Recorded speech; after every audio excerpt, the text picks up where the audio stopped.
Que Deus me use aqui, né, a minha esposa, para, que Deus nos use para ministrar esta palavra. Vamos orar. Senhor nosso Deus, Pai amado, obrigado, Senhor Deus, por estarmos aqui, Senhor Deus, mais uma vez na Tua casa, Senhor. Pai amado, neste momento, Senhor Deus, de meditação na Tua palavra, Senhor Deus, nós oramos, Pai amado, que o Senhor, não eu, não a minha esposa, mas que o Senhor venha falar ao nosso coração, que o Senhor venha agir, Senhor Deus, em nós, Pai amado, causando tudo aquilo, fazendo tudo aquilo que o Senhor quer fazer hoje, nesta noite, Senhor Deus, em nossas vidas, Pai amado. Então nos use, Senhor Deus, com o Teu poder, que o Teu Espírito Santo flua. Nós declaramos aqui, Senhor Deus, que abrimos o nosso coração, abrimos, Senhor Deus, a nossa mente, para que o Senhor age da forma que o Senhor quiser, Senhor Deus, neste momento, em nossas vidas. Para a Tua glória, Senhor Deus, para o Teu louvor, Pai amado, que assim seja, em nome do Senhor Jesus. Glória a Deus. Amém, Senhor Deus. Para iniciar esta palavra, e até como introdução a esta palavra, eu vou convidar aqui, a minha esposa, essa mulher linda que está aqui do meu lado, para que venha aqui e comece a falar um pouco a respeito do nosso, um testemunho, a respeito do nosso relacionamento, do nosso casamento. Cumprimento os irmãos com a paz do Senhor. É difícil para mim estar aqui na frente, Mas eu não posso lhe dizer, falar o que o Senhor fez em minha vida e na minha família. Há 11 anos atrás, eu sentava no terceiro banco, eu, meu esposo e o Gênesis. E foi no Ministério da Família, no mês da família, que o Senhor tocou o nosso coração e a gente está aqui hoje, graças a Deus. E eu lembro que estava o Dr. Gleder, ele estava ministrando a palavra, contando o testemunho dele. E quando ele contou o testemunho, tudo, o Senhor já foi ministrando o meu coração e o coração do meu esposo. E quando terminou, o pastor Dirceu, ele fez o apelo junto com o Dr. Gleder. E quando eu vi, já estava meu esposo aqui na frente, ajoelhado, aceitando a Jesus.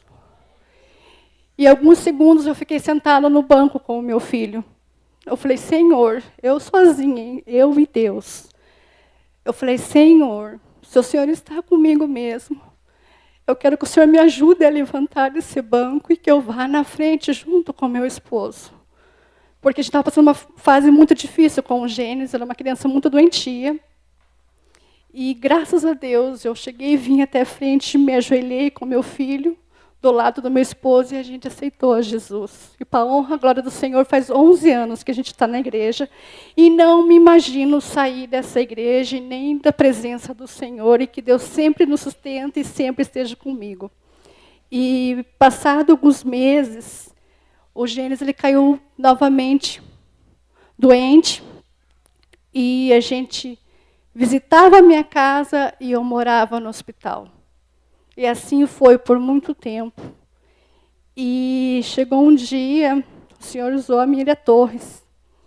Foi na porta da minha casa e falou, Jaque, o Senhor manda dizer para você que você vai para o Horto hoje, para o Monte, para quem não conhece, que lá o Senhor tem uma grande vitória para te dar. E o Senhor vai te dar.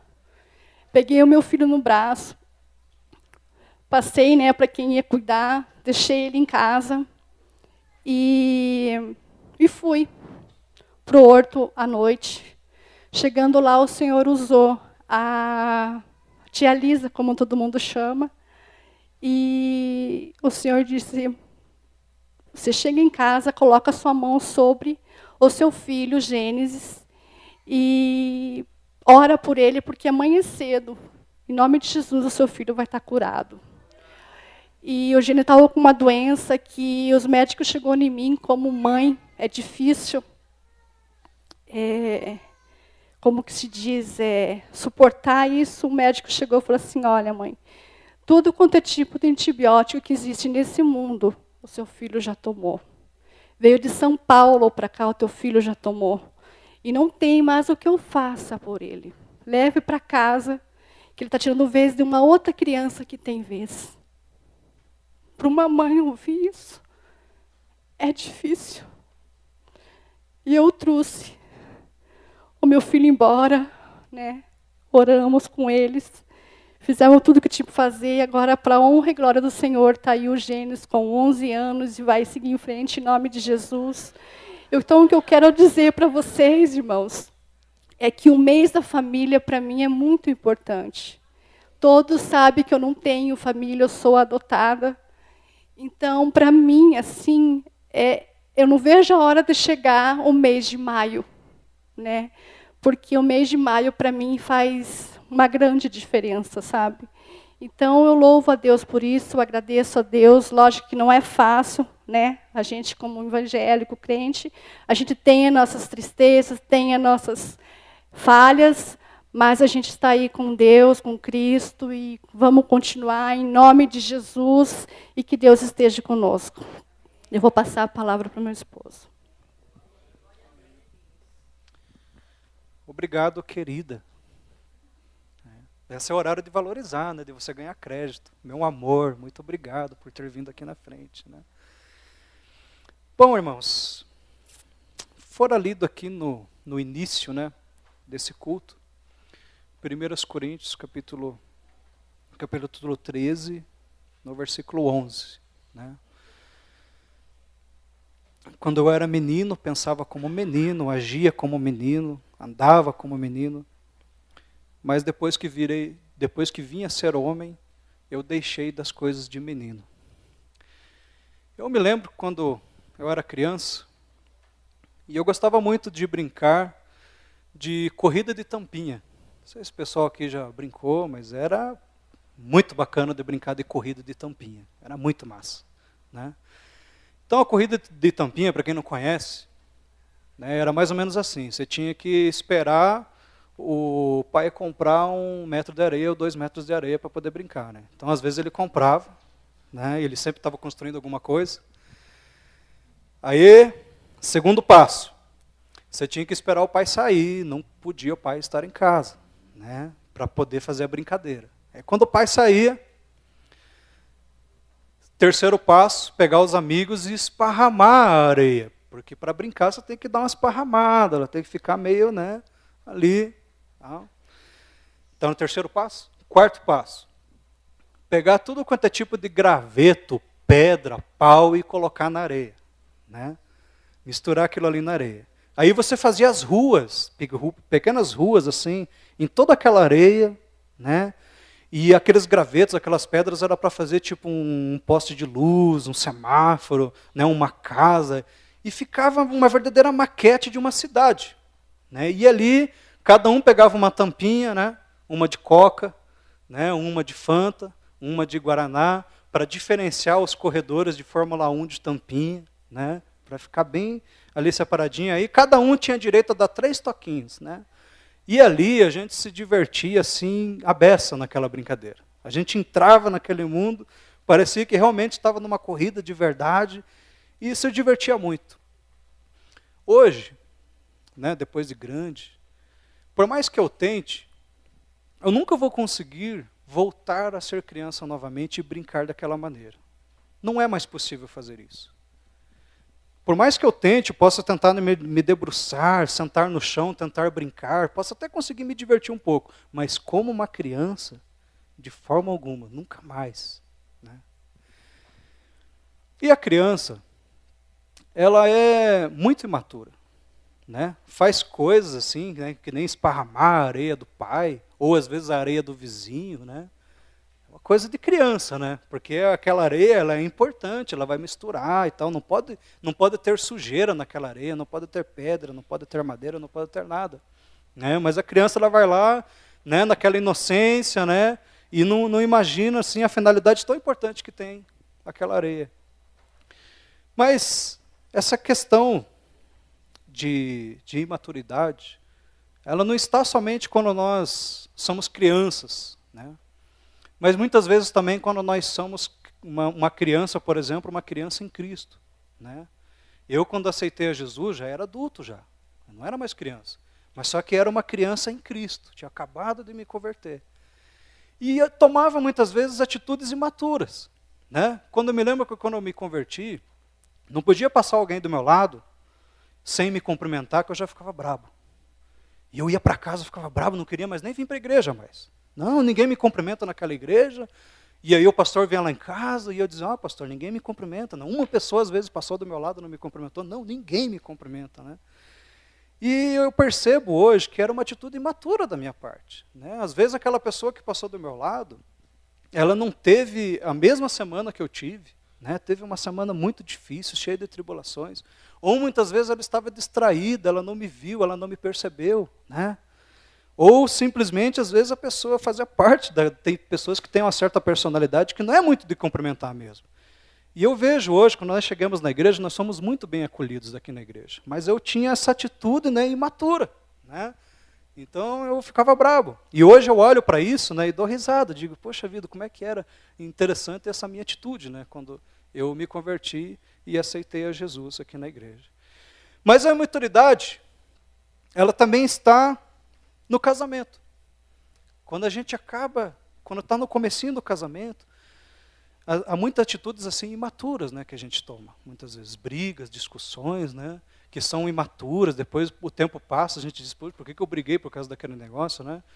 A mulher às vezes, né, ela faz algumas comprinhas demais, passa lá na Casa Bahia, passa na frente de uma loja, né, daí vê lá um sapato, um sapatinho, né? Ai, que bonito esse sapato, compra, beleza. Aí passa na outra lojinha, um vestido, combina com o sapato, mesma cor, já compra também. Aí passa na outra loja, uma bolsa. A bolsa combina com o vestido, combina com o sapato, maravilha, eu vou comprar também. E ali já resulta, às vezes, numa discussão, numa briga dentro do casal. Só que o homem também não se salva, né? Porque às vezes o homem passa lá na frente da loja de pesca, e daí aquela vara de pescar combina com as minhocas que estão lá no quintal, né? E aí, que combina com o dinheiro que está na caixinha, né? E combina também com aquele rio que tem lá em Vossoroca, Matulão. Então eu vou para lá, vou pescar, né? E às vezes isso resulta numa briga. E a Jaqueline, ela falou um pouco aqui do nosso casamento, do nosso relacionamento, né? E nós, no nosso casamento, no nosso relacionamento, nós tínhamos um problema muito sério com as brigas, né? Então a gente brigava muito. A gente brigava demais, discutia por causa de coisas, às vezes, muito simples, muito fúteis, né? E o pior de tudo isso é que, muitas vezes, nós chegamos a quebrar coisas dentro da nossa casa por causa disso. Então, muitas vezes, voava um prato, um copo, um vidro de janela. É difícil dizer isso, muito ruim, mas é a verdade. Isso também acontecia dentro do meu lar, dentro da minha casa. Porque nós não tínhamos nenhuma maturidade para lidar com as discussões dentro do nosso lar. A gente brigava por causa de coisa boba, às vezes, muito boba. Esses dias estava eu e a Jaqueline aqui no mercado, aí nós estávamos ali comprando algumas coisas, né, para casa, e aí eu estava lá procurando algum hambúrguer ali que não tivesse gordura suína, né, para a gente levar para casa, ou carne suína. E aí eu cheguei para minha esposa, né, falei para ela, olha amor, só tem um tipo ali de gordura, de hambúrguer, né, e tem gordura suína, então vamos em outro mercado para comprar. E ela disse assim, não, mas tem 2 marcas de hambúrguer ali. Eu disse, não, só tem uma marca. Tem 2. Não, tem uma. Não, tem 2, tem uma, tem 2, tem uma. Eu disse, então faz o seguinte, vai você mesmo lá e veja com os seus próprios olhos que só tem uma marca. Irmãos, as mulheres não entendem isso. Mas homem não erra. Homem não erra, vocês têm que entender. Nós não erramos, né? Nós homens não erramos. E aí ela foi lá, pegou 2 marcas de hambúrguer e colocou em cima do balcão. Tá vendo como tem 2 marcas? Aí eu disse para ela, mas eu disse para você, tem 2 marcas lá, exatamente, foi isso mesmo que eu disse, né? Irmãos, resumindo, nós caímos na gargalhada ali dentro daquele supermercado. Nós fomos dando a risada até em casa daquela situação. E eu olho para isso, irmãos, e vejo que antigamente, essa pequena discussão do mercado já era motivo para briga. Né? A gente discutia na rua, na frente dos outros. Vergonha para a gente. Né? Então, E o tempo passou, a Jaqueline disse aqui, né, que Deus, nós nos convertemos, né, e aí Deus foi tratando devagarinho, trazendo paciência, trazendo calma, né, e Deus foi tratando e foi mudando esse quadro. E hoje nós damos risada, nós lembramos das nossas brigas e muitas vezes temos que dar risada das situações, porque quanto imatura eram aquelas brigas. A gente não sabia lidar com as situações. E eu gostaria de meditar um pouco com você exatamente a respeito desse assunto. Né? Maturidade nas discussões. Maturidade nas discussões. Esse texto que nós lemos, né, eu me lembro que a primeira vez que eu ouvi ele foi numa pregação do Dr. Gleden, aqui na igreja, isso há muitos anos, vários anos atrás, já no comecinho, quando nós nos convertemos. Tiago, capítulo 1, versículo 19. Sabeis estas coisas, meus amados irmãos. Todo homem, pois, seja pronto para ouvir, tardio para falar e tardio para se irar. A grande verdade é que não é fácil a gente lidar com a ira. A ira é algo difícil de você lidar. Não é fácil. Tem pessoas que muitas vezes se iram muito fácil, muito facilmente. E eu sou uma delas. Né? É complicado lidar com a ira, muitas vezes. Mas a Bíblia diz que a ira, por si só, ela não é pecado. Então, todo mundo se ira. Todo mundo fica nervoso um dia. Porque as coisas não são fáceis. A gente é ser humano, a gente se ira muitas vezes. Mas a Bíblia diz que nós não podemos alimentar essa ira a ponto de pecar. Lá em Efésios, capítulo 4, no versículo 26, a Bíblia diz: irai-vos, mas não pequeis. Não se põe o sol sobre a vossa ira. Né? Então, o pecado está em colocar o sol sobre a ira, você alimentar aquela ira, ficar cada vez mais nervoso, e começar a falar, e começar a xingar, e aí aquele negócio aumenta e vira, e daqui a pouco já pega um prato e tal, e já joga no chão, e quebra um vidro, e quebra um pescoço, e por aí vai. As coisas vão indo. E a ira faz isso. Lá em Gênesis, no capítulo 4, a Bíblia fala sobre o primeiro assassinato que houve no mundo. Quando Caim, ele se levanta contra Abel, e ele sente inveja do seu irmão Abel, e aí ele mata Abel.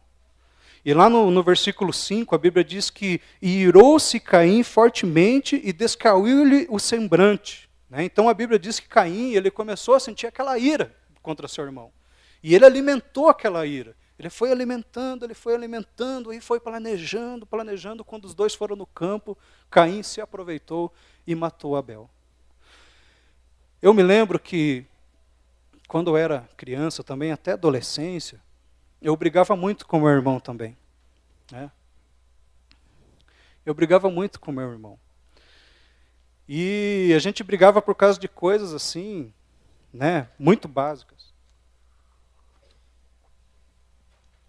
A gente brigava por causa de coisas muito básicas. Né? A gente brigava de porrada.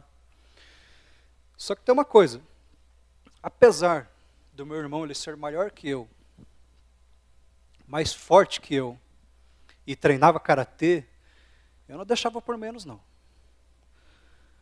Hoje eu apanhava, amanhã ele me batia. Cada 10 vezes que a gente brigava, 11 eu apanhava. Então não era sempre, né? Cada 10, 11, né? Então, irmãos, a gente brigava muito, a gente brigava por causa do tênis, por causa de quem ia assistir televisão, por causa do rádio, por causa disso, por causa daquilo. E a gente brigava demais. Meu pai ficava louco com a gente. Eu e o meu irmão mais velho, a gente brigava muito. Melquisedeque, o nome dele. Né? E o tempo passou, o meu irmão, esses dias nós estávamos aqui, no Dia das Mães, reunidos aqui na casa da minha mãe, né? Eu, os meus 2 irmãos, né, a família, as crianças, meu pai, minha mãe, e estava ali assando uma carne, conversando, batendo papo, e aí, irmãos, a gente dá risada das brigas que a gente teve. Né? Então, para que brigar tanto entre irmãos? Né? Para que brigar tanto? Né? Não precisa. O meu irmão, esse o mais velho, o Melquisedeque, ele passou um bom tempo, alguns anos, né, construindo uma casa para ele. E ele batalhou muito, ele teve que trabalhar, construir aquela casa e tal. Um dia, eu e minha família, nós estávamos passando assim por uma dificuldade muito grande. Né? Nós estávamos passando por uma tribulação muito grande, dificuldade financeira e tudo mais. E o meu irmão, esse é o mais velho, Ele cedeu a casa dele para que a gente morasse na casa dele e ele alugou uma casa. Olha só o que ele fez. Ele alugou uma casa para que a gente pudesse morar na casa dele porque a gente não tinha onde morar. Por que a gente brigou tanto? Né? Então, muitas vezes vocês aí, né, que tem os irmãos aí, os jovens, adolescentes que brigam, né, vivem brigando, né?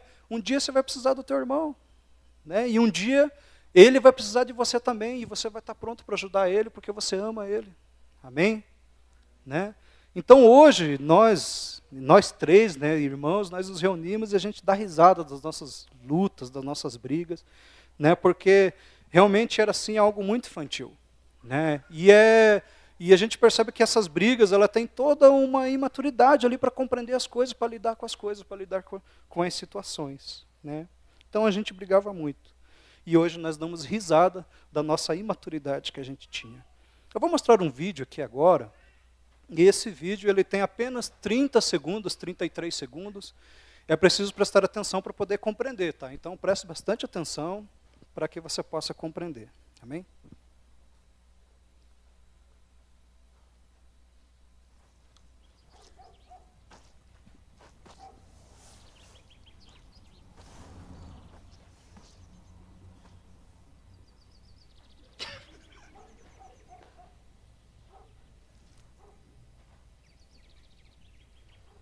Oi.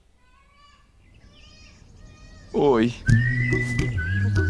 Paciência. Passe adiante. Uma mensagem da Fundação para uma Vida Melhor.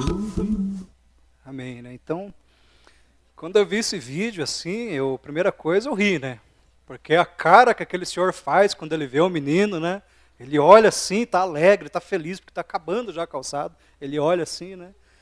E aí cai o semblante dele na hora, né?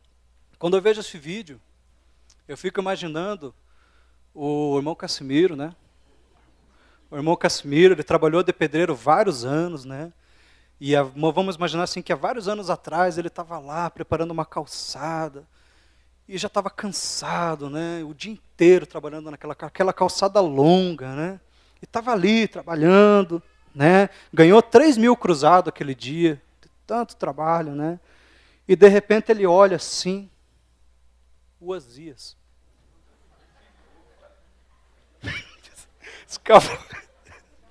Escapou, né, Osni? O Azias, né? Aí, eu não sei, Azias, é melhor cortar, porque eu não sei se vai ficar barato, né? Que nem ficou aqui nesse vídeo, né? Mas é interessante esse vídeo, ele na verdade está ensinando algo para a gente, né? Esse homem, esse senhor, ele foi pronto para ouvir, tardio para falar e muito tardio para se irar, né? Ele viu o menino, falou, oi, então tá, né, que complicado, tirou o menino da calçada e foi ali arrumando a calçada, teve paciência com aquele garoto. E talvez é exatamente o que falta hoje, quem sabe, na vida de muitas famílias, paciência, né? Paciência, maturidade para lidar com as discussões, com as brigas, né? Por que eu estou falando tudo isso aqui? Hoje, nós vivemos assim, tempos muito difíceis para as famílias. Você liga a televisão e você vê assim, violência dentro dos lares. E violência, coisa assim muito feia, né? É o pai que espanca o filho, né? É o marido que espanca a esposa. E nós vemos isso a todo momento. Eu acredito que a violência doméstica, ela sempre existiu, só que hoje nós temos mais imagens para ver. Porque hoje, onde você vai, tem um menino com celular na mão, com câmera, né? Então hoje tem mais imagens, você vê, né? E tem coisas que não dá nem para ver, porque assim é muito complicado. Mas existem muitas famílias que vivem essa realidade dentro do seu lar, um lar de violência, que também era o meu caso, porque quebrar um prato na frente da família, na frente dos seus filhos, é um ato de violência. Porque você está mostrando para eles ali algo muito ruim.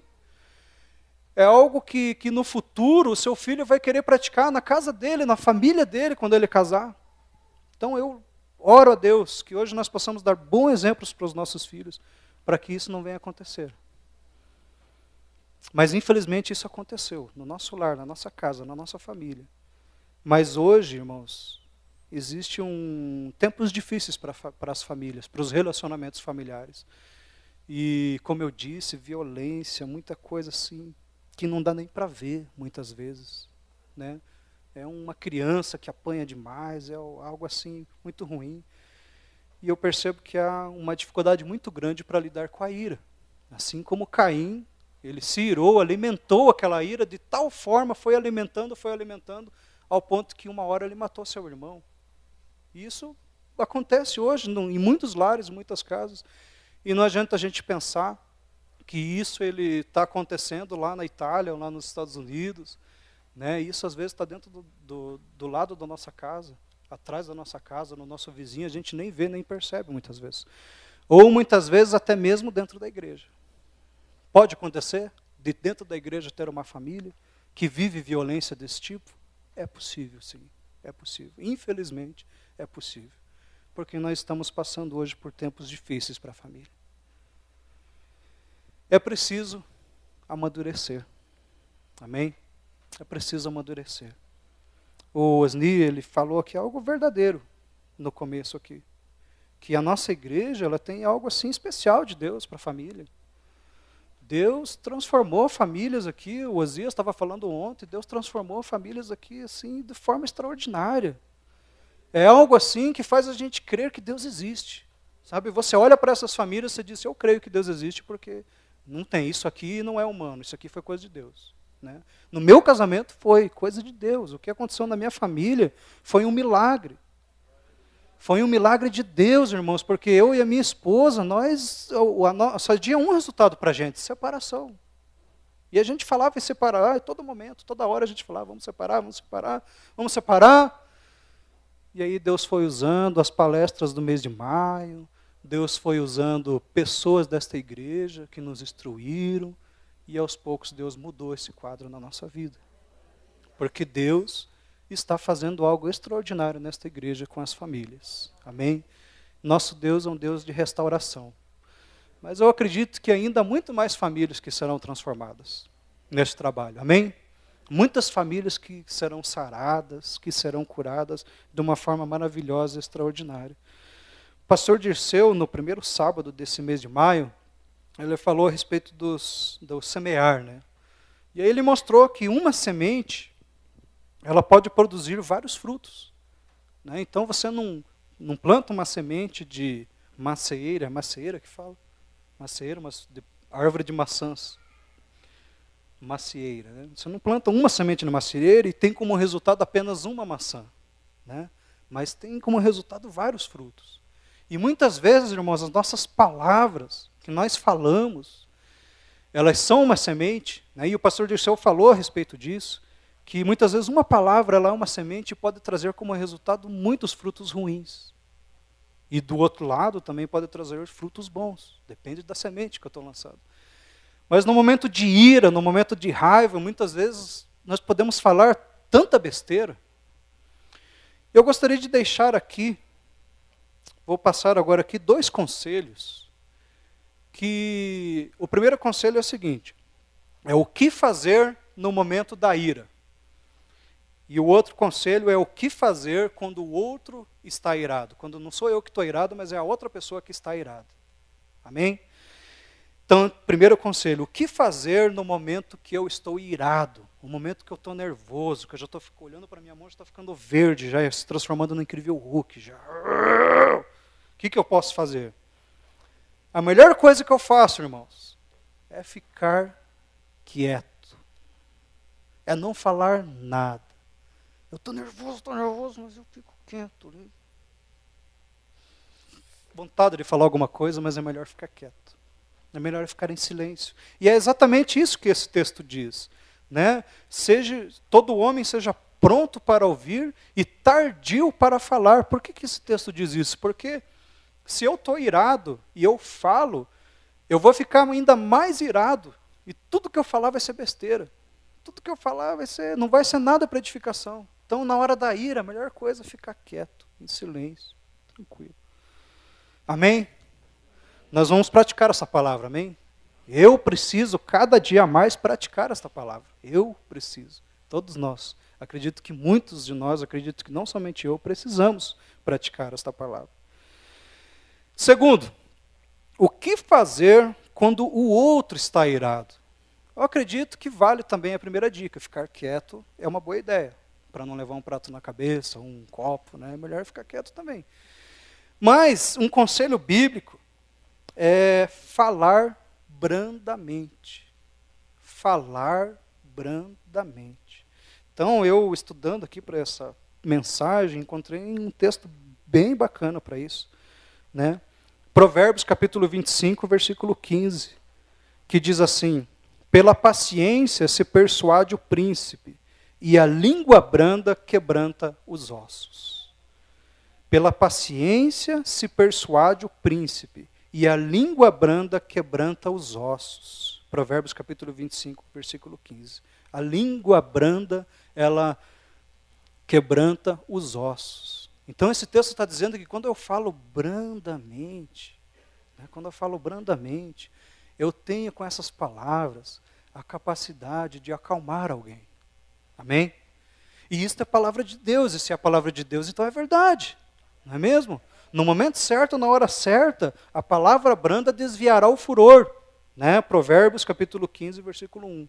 Né? A palavra branda desvia o furor, e a palavra dura suscita a ira.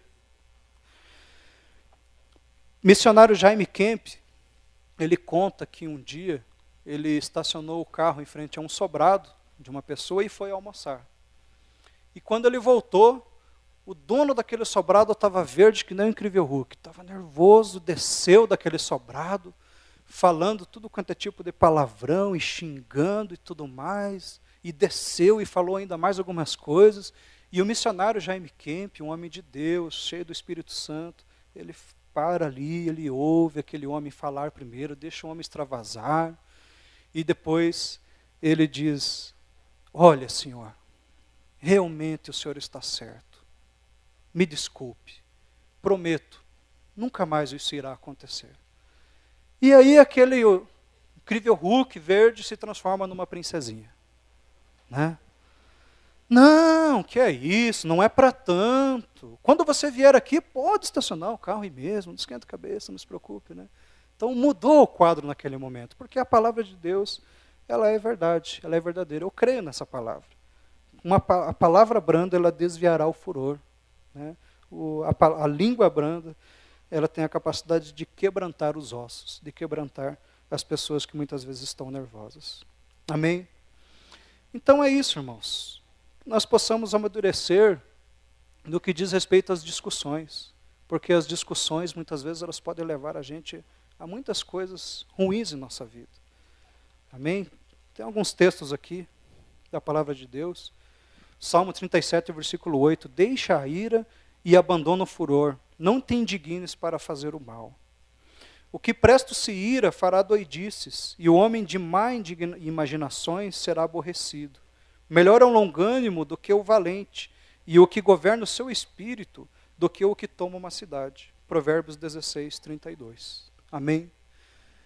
Que todos nós, tanto eu, todos nós possamos interiorizar essas palavras. Existem pessoas hoje que nos assistem também pela internet. Né?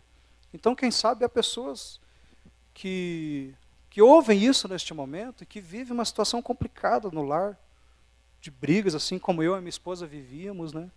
E que possa estar interiorizando, que possa fazer o que está escrito nesse Salmo, capítulo 37, versículo 8. Deixa a ira e abandona o furor. Então nós precisamos deixar. Nós vamos deixar a ira e vamos abandonar o furor. Amém? Porque o nosso Deus, ele é maravilhoso, ele tem trabalhado em nossas vidas de forma extraordinária nesta igreja e continuará fazendo isso em nossas vidas. Amém? Glória a Deus, louvado seja o nome do Senhor.